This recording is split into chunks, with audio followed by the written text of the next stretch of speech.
I grow up. Hello and welcome back to my final book for September. I know I have another week left, but I do not have the time.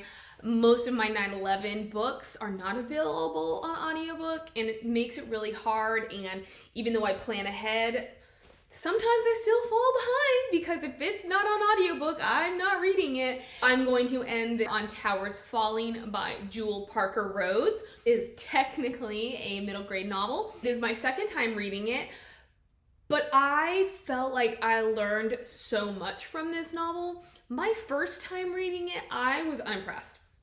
I was bored and I skipped a lot, but this time through, it is not what I had thought it was gonna be, even though I'd read it before. But for some reason, I thought that it was going to be like a day of type of book, but actually, the novel takes place 15 years after 9/11. The main character is a girl named, I keep wanting to call her Gia, is a girl named Dejá, who is 10 years old.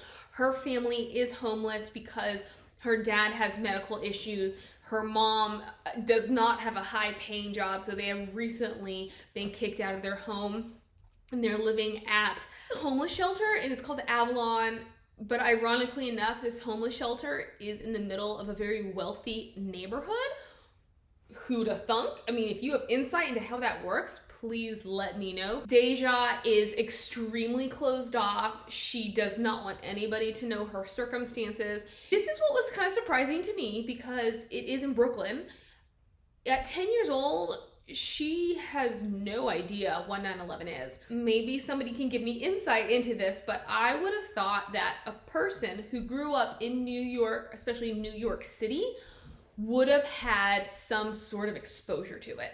In any case, she does not. We open up with her attending this new school, and it actually seems to be something of a wealthy school. It's like Brooklyn Collective, which I don't actually know what that means either because our school system in the South runs differently. It seems to be sort of a progressive school. They emphasize education. So at first, we see all these comparisons about what her new school is like versus her old school, the way the teachers are, the kind of curriculum they have, the type of students there are in terms of their acceptance and the diversity. I will say the very beginning, when we meet her new teacher, Miss Garcia, I was a little thrown off because Miss Garcia comes in and Dejá gives her observations, and one of those observations is that the teacher seems to be a little bit nervous, anxious. She seems to have some kind of an issue with the new curriculum or the new way of teaching that they are supposed to be teaching. This was never quite explained. I didn't understand why it necessarily had to be there because I didn't know how it used to be, because at this point, I know it's a 9/11 novel, but I don't know at what point in time. I mean, maybe if I'd read The Dust Jacket, I would have known.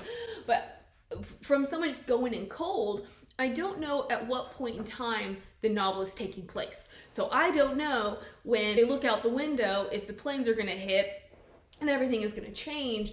What we do eventually learn is, yes, it is 15 years after, and we look out the window, we see the Freedom Tower. I just didn't understand this little observation about their teacher. I did think it was quite interesting, which is why I want to write my novels, is these students are like, but that's in the past. That has nothing to do with us. Why do we need to learn this? And I think it was especially interesting because they're New Yorkers. That's part of their history more than anybody else's. I also found it strange over the course of the novel how little Dejá learned, and maybe again that just goes back to the type of inner city schools she may have been attending, that they're understaffed, underpaid, and the student body is not conducive to learning, that she hasn't learned certain facts. But it also seemed like the students at her new school were far more mature and educated than what my perception of a 10-year-old is. I was a nanny. She is almost 13, and she has always been exceptionally intelligent. But while she was definitely book smart, and in many ways, not necessarily street smart, because we don't really have streets like that around here, but she knew how things worked out in the world. She understood broader, wider concepts. But the kids at this school were intensely critical thinkers. I appreciated how Rhodes wrote that in there, how this school, these teachers are pushing them to think critically. But in my opinion, at 10, it's when they should be starting to be pushed critically. They should not already have this mature mindset and they're putting pieces together. And even when they are having to think critically, it felt older than they really were. Honestly, some of the concepts they were coming up with, or when they were like basically mind mapping, I was like, my 10-year-old brain never would have gone there, ever. Back to the storyline. Dejá is struggling to fit in. She meets two kids. One is Ben and one is Sabine. Sabine is a Muslim girl and she wears her headdress. Dejá expects her to be falsely friendly. Turns out Sabine is just an accepting person. And so she said, hey, Ben and Dejá are new. I want to befriend them, to include them, and make them feel welcome. Ben, his parents are going through a divorce, and he has just moved here from, I believe it was Arizona, New Mexico, somewhere where he used to live on a ranch, and he had a horse, and that's where he still wants to be. But in this separation, his mother has moved them to New York. His dad, and I liked how they tied this in, but I thought we could have used a little bit more because his dad was a Marine. He enlisted after 9/11 happened, but that's about all we get. We do get the sense that his dad suffers from PTSD of sorts, and this is also what led to the dissolution of the marriage, and that he has now moved on to another woman. He doesn't pay Ben much attention at all. He's not really a father figure in Ben's life. But I thought with all the emphasis that we put on Sabine being a Muslim and understanding that culture and the impact that 9/11 had on her and her family, and this idea that the terrorists were Muslim, but not all Muslims are terrorists, and basically terrorists, they're part of the whole. They are not representative of the whole. I thought we could have given a little bit more insight into what Ben's dad went through and why he would be behaving that way. And then that actually ties back to Dejá's father, who we quickly understand that he has emotional issues that he's working through. He does have a severe cough, which is not manifestation of some kind of mental issue. It is a real problem.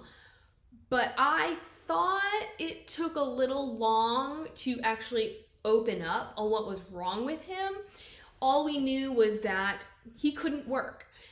And my first thought was, if they've just been kicked out of their house, does this mean it's a recent issue? They had never been wealthy, but I was kind of given the impression that it's something of a stable home. We do learn that it had been difficult for him to keep a job, and he'd had a couple of jobs, but his problem, spoiler, he's actually a survivor of the Twin Towers. I believe he had been a security officer in the North Tower. That's where his cough comes from, is because all of the particles in the air, it was people, it was dust, it was asbestos, it was all kind of stuff that turned into carcinogens further into the future. But he suffers from the weight of guilt because his two best friends, who had also been his partners, didn't make it out. He actually doesn't know what happened to them, which again, I thought would have been an avenue to explore, but they parted ways and they did this and that. And he says that they died, but he actually has no proof that they died. And I kind of would have liked a little something about, I don't know what happened to them. I searched for them. I finally got in contact with their families, and their families confirmed the deaths. Because to me, it was sort of left open-ended. They could still be alive. It's just he put no, as far as we know, he put no concerted effort into finding out for sure what happened to them. Anyways, I thought it was really interesting how he was still suffering from this 15 years on. From reading The Woman Who Wasn't There, you do get insight into what the survivors went through, and he's a survivor, and how long it took for them to heal, and how they needed these groups to really talk things through. So it's not that I don't believe he could still be suffering. I just thought it was odd that he was suffering this severely 15 years on. He does go up to at least one doctor's appointment, but I wanted to know, did he seek help? What kind of help was he seeking? So actually, I think he went to 2 appointments at least, because after both of them, he was a lot better. He seemed a lot happier, a lot more stable, only for what I consider kind of a small thing to set him off and send him spiraling back down. I would have enjoyed some more insight, which I understand. Deja's a 10-year-old girl. There's a lot that she's not going to have insight into, but that is what her parents are for, to be like, hey, we're going to another appointment. These are things that he has been dealing with for this amount of time, even before you were born, and we're just trying to get him help and help him get better. So there could have been ways that we could have been given information that a 10-year-old either had no access to or could have gleaned. It's a miss for me, but on the whole, what I thought was insightful about this novel was the way that Rhodes broke things down in that child mindset and that child's understanding. Even for me, with so much that I do know, sometimes I forget, or sometimes I don't fully grasp. And so I liked how she made an impact with her statements or her concepts, but she presented it from a child's mindset. Like, Dejá had a project, it was in this grand scope about learning about 9/11. The teachers had to, one, work cohesively within their own subjects, but they also couldn't be like, we're learning about 9/11. Here are the bits and pieces that will then eventually add to the whole. Dejá had to present her home. She takes art supplies home, and this is one point where her dad had gone to an appointment. He comes back, he's all great. She says, hey, yeah, this is about this thing called 9/11, September 11th. And he just goes off the deep end, and I was like, okay, so we get an insight into what's wrong with him. But at the same time, why doesn't she know anything? And why is he so hell-bent on her not learning anything? Because he then goes to her school. Everything turns out fine in the end. But as I mentioned earlier, it's not exactly a secret. You would have thought at some point in her 10 years, she would have heard about something. I guess her family, either because they are poorer or because they're one of those families that don't travel outside of their neighborhood, they've never been to Manhattan, so she's never actually seen the memorial site.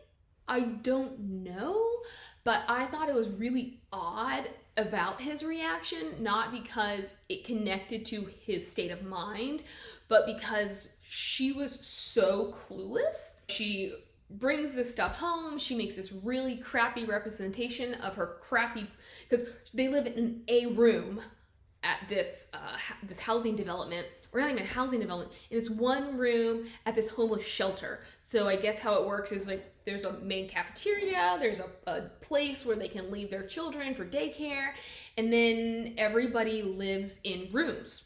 Her family of 4 just lives in this small room. They don't have a bathroom, they don't have a sink, they obviously have no kitchen. She is not proud of where she's from. She hasn't wanted people to know where she's living because her old school, they judged her when they found out, like for some reason her best friend didn't want to be her best friend anymore, which I thought we could have either left that out or explained it a little bit more because they're 9 or 10. Like, what is it about this place that even her best friend, as soon as learning that Dejá was homeless, would be like, not talking to you anymore. Her brother makes paper dolls, those little chain paper dolls.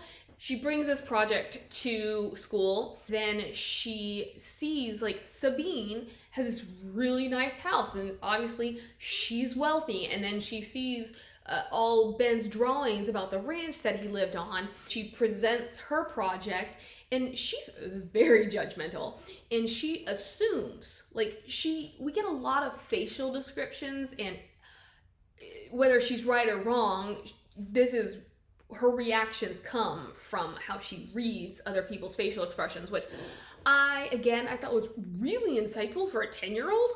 Maybe the hard knocks of life gave her a different perception than I ever could have had. But she sees something on her friends' faces. She sees something on her teacher's face. And so she gets upset and she leaves. At some point, she comes back and Miss Garcia says, well, you are actually the only one who got what home means. And she's referring to the paper dolls that her brother had made and how home is not necessarily indicative of a place. Home is about the people. And from there, they're like, what is a home? We are in home room. They just go broader and broader and broader. You like the city, the state, the country. So I'm just like, that's really interesting. I like how you are defining things that we adults might not even be thinking of. Though at some level, I'm also like, oh my gosh, these 10-year-olds are just so freaking smart. We explore Sabine, which I thought was really interesting because I don't feel like the Muslim culture or side of things necessarily gets their own voice.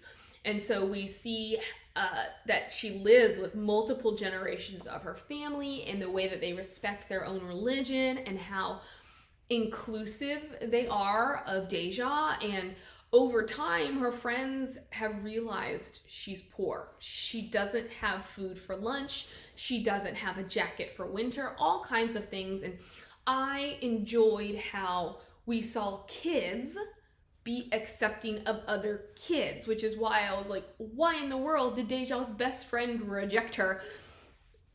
Because they're kids. Learn all this stuff about Ben, and there is a scene where they have to go to Ben's house because he has a computer. They're writing a paper about the difference between basically like their recent past and the far past.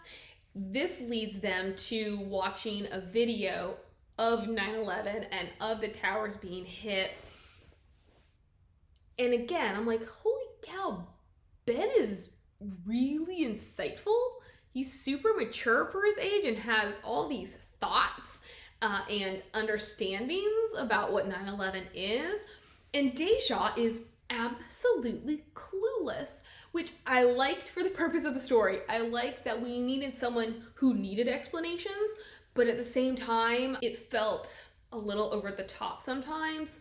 So in this instant, she makes a simple comment, which I thought Sabine's reaction to it, while not invalid, I thought it could have been handled a little bit differently. Dejá makes a comment about something, and then it was involving Sabine as a Muslim, and Dejá, not even a comment, it was a question. And then Sabine is, I guess the whole situation is still raw for her in certain ways, probably relating back to experiences that she's had. Again, we haven't gotten a lot of explanation about how other people have been affected or why she would receive Dejá's question this way, because to me it was a simple, innocent, naive question. So Sabine gets all emotional and she's like, I need to leave. And then Ben makes Dejá feel guilty because she doesn't know. So Sabine leaves. Ben is like, here's the answer to your question. You need to watch these videos. You know, they're hard to watch. I would guess, especially for a 10-year-old. I needed more from Dejá.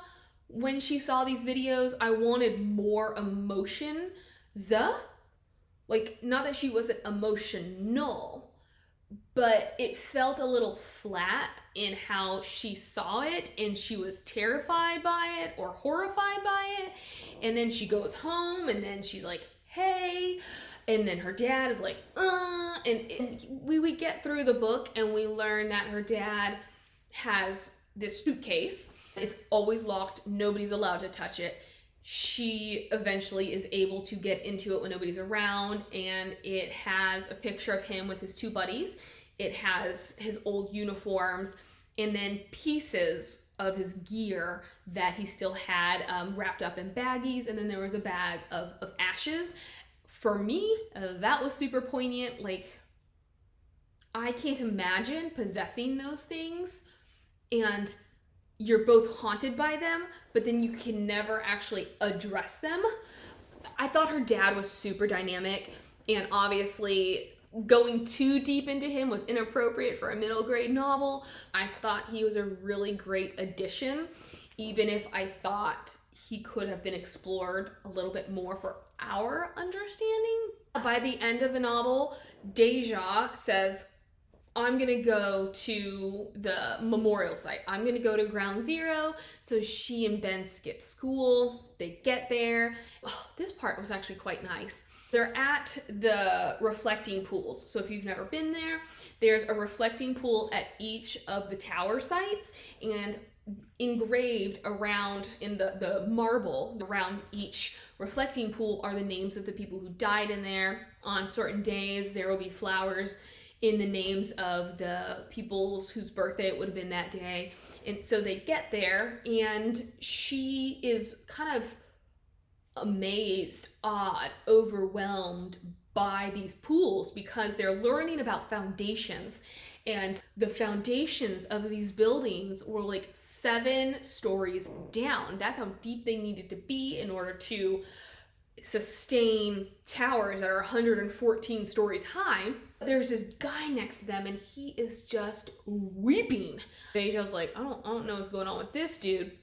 But at some point, he reveals to them that his daughter had died in the towers, and hers was one of the ones with flowers. And even 15 years on, he is still heartbroken by her loss.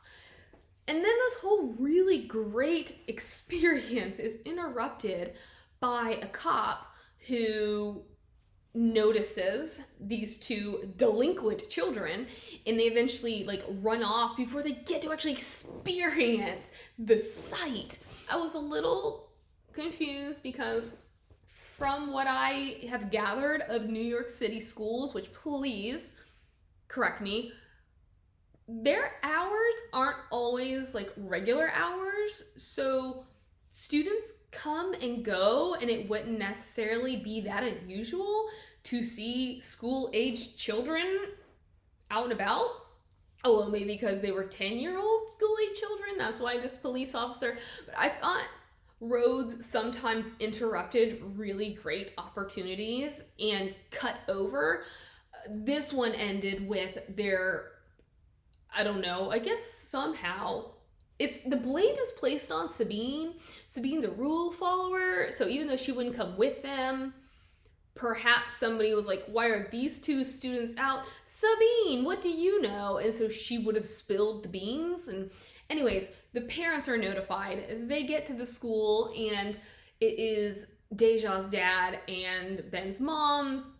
Instead of necessarily being mad at her, he is just relieved that she is safe. And it is this point that he's like, he admits that he should have spoken to her about what happened, and he reveals the trunk and he talks to her about the contents. They end kind of, and I liked the ending. There's no real resolution. We have the hopes that the dad will improve, but it's kind of like, you know, the truth is out there, and I have learned about this event. My world has been broadened. This is my home. This is how everything is interconnected, and we can only continue expanding from there. It was a much better book than I had anticipated given my first read through.